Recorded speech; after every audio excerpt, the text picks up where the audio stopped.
اوس ابراهیم علیہ السلام چونکه ډېر لوی شان مالکو نو داغه امتحان تا ګوره. اول امتحان خو پیدا وشو چې دا اسماعیل علیہ السلام د مور په غیږ کې دی او د مور نامه بی هاجره ده او دی اوسیږي په شام کې او حکم ورته وشو چې فوراً دا ښځه او زوی دی والا او لاړ شه او د مکې په هغه غرونو کې پرېږده او ته ترې راځه. ښځې ته یې تیاره شه.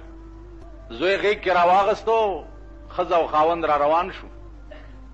د شام نه راله مکې ته. په مکه معظمه کې که تاسو لیدلي چېرته چې آب زمزم کوی دی، دا کوی هغه وخت کې نه و. په دغه ځای کې ښځه پرېښوه او زوی وله غیږ کې ورکړو او دی ترې روان شو. بی هاجرې ورپسې آواز وکړو چې ابراهیمه چېرته لاړې او دا مونږ دې چېرته پرېښو. ورته وی چې بس تاسو به دلته یئ او زه درنه لاړم. نو ښځه ورته څه وایي؟ ښځه ورته وایي چې د خدای په حکم دې پرېښو که په خپله اراده دې پرېښو؟ ابراهیم علیه السلام ورته وایي چې بیبي د خدای په حکم مې پرېښوي. وایي چې د خدای په حکم دې پرېښوم نو په مخه دې ښه، خدای پوهېږه او کار یې پوهېږه. اوس مکه دغه وخت کې ښار نشته، آبادي نشته، وادي ده، د دوو غرونو منځ دی، ریګستان دی، ایس نشته. دی ته لاړو شام. اوس په دې پوهېږئ چې سړی ښځه او ماشوم بچی د غرونو په منځ کې پرېږدي او دی ته لاړ شي. په دې یو خدای پوهېږي چې په دغه وخت کې به د ابراهیم علیه السلام پړه څه تېرېده. د بیبي هاجرې حیرانه شوه چې بار الهه زوی مې هم تږی دی، اوبه نشته.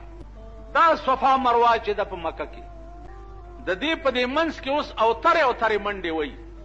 کله د صفا په غونډۍ وخیږي اوبه لټوي، کله د مروه په غونډۍ وخیږي اوبه لټوي. اووه ځله د بیبي هاجرې منډې د صفا او د مروه په دې منځ کې ووالي. اووه ځله د دې دغه منډې الله ته دومره خوښې شوې چې تر قیامته پورې په حاجیانو واجب کړي دي چې تر هغې به هم حج نه قبلوم چې تر څو هم د بیبي هاجرې سنت نه ادا کړي. تاسو به م اووه ځله منډې وهئ. مایوسه شوه، اوبه نشته. راله چې خدایا دا بچی مې د تندې مري، اوبه نشته، څه وکړم؟ امتحان دی، اوبه نشته او اسماعیل د تندې تر پیاویږي لګیا دی. دې ته امتحان وایي. د الله غیرت په جوش کې راځي.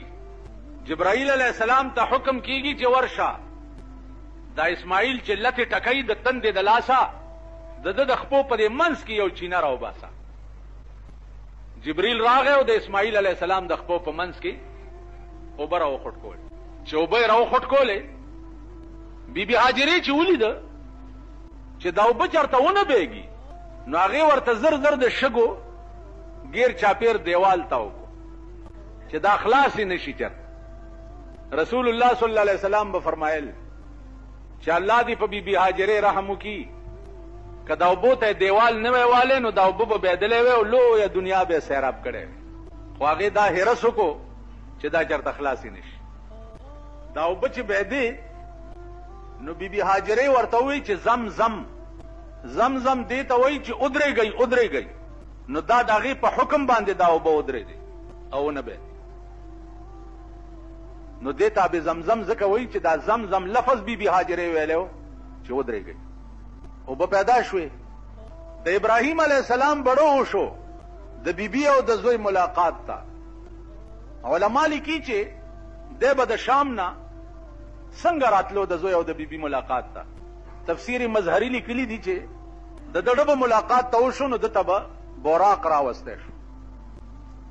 په براق به سور کو او را به وستو د بیبي او د زوی ملاقات به وکړو بیا به ترې لاړو. اوس دا ورته راوله او پې ویې ګوره او بیا ښځه او زوی یوازې ناست او بیا به ترې لاړو. اوس په دې یو خدای پوهېږي چې د روټۍ به یې څه چل کول. علماو یو سر لیکلی دی چې د دې آب زمزم په اوبو کې چې د کوهي د پاسه ودرېږي او سکې نو د چیلۍ د پیو په شان خوند دی.